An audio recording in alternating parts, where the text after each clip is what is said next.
Remue ménage.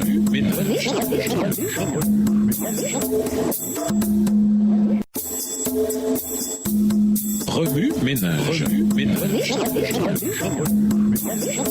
Bienvenue dans votre émission Remue ménage. Voilà la leçon de dimanche, intérioriser, voix et pensée. Plus qu'une compilation d'expériences spirituelles d'autrui ou qu'un récit de l'histoire de l'ancien Proche-Orient, la Bible est la parole de Dieu. Les clichés chrétiens ont estompé la portée de cette phrase. Mais la parole de Dieu indique que le Seigneur a la capacité de créer, de transformer, de changer, de générer, de produire et d'affecter tous les êtres humains par le biais de la communication. La pensée et le son constituent idées ô combien profondes. La base de toute la création, au commencement était la parole et la parole était avec Dieu et la parole était Dieu. Elle était au commencement avec Dieu, tout comme était faite par elle et rien de ce qui a été fait n'a été fait sans elle. En elle était la vie, et la vie était la lumière des hommes. Jean 1, les versets 1 à 4, version Louis II. La Bible devient alors un livre qui non seulement contient des références historiques sur les circonstances où la parole de Dieu a affecté le cours de l'humanité, mais encore est elle-même la parole de Dieu. Psaume 33, les versets 6 et 9 dans la version Louis II déclare que toutes choses ont été faites par la parole de l'Éternel. Le verset 6 met l'accent sur la parole de l'Éternel, effective, ayant un souffle et sortant de sa bouche. Le verset 9 indique que Dieu dit et la chose arrive, ce qui signifie l'immédiate création de l'existence par une simple parole prononcée. Par conséquent, dans le domaine de la divinité, il y a des choses que Dieu ne peut faire. Dans la sphère humaine, rien n'est impossible à Dieu. Luc 1, verset 37. Mais dans la sphère divine, Dieu ne peut aller à l'encontre de ce qu'il a dit, la parole de Dieu, car non seulement il a dit, mais aussi il est ce qu'il dit. Tite 1, verset 2 déclare que Dieu ne peut mentir, tandis qu'Hébreux 6, verset 18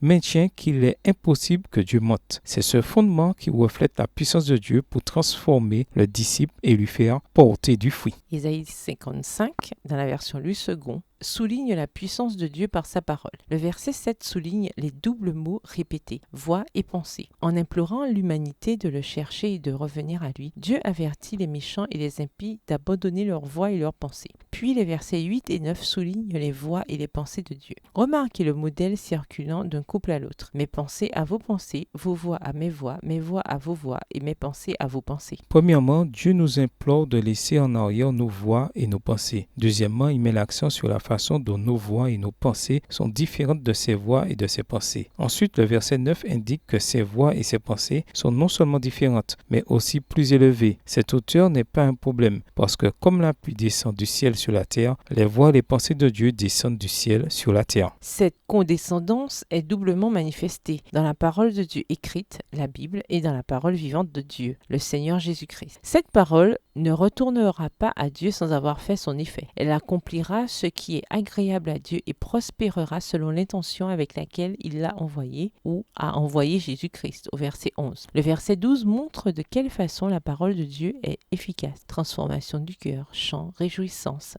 créatures reconnaissant leur créateur, retrait de ce qui est négatif et perpétuité de ce qui est positif, au verset 12.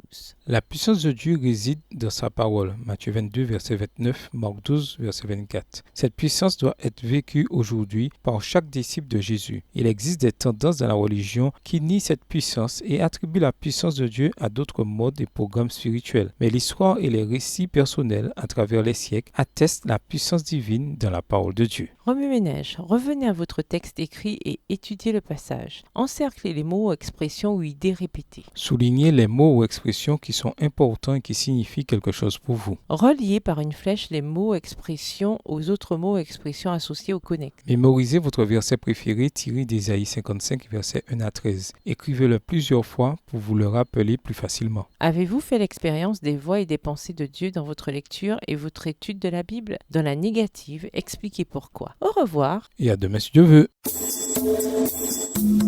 Remue ménage. Remue ménage.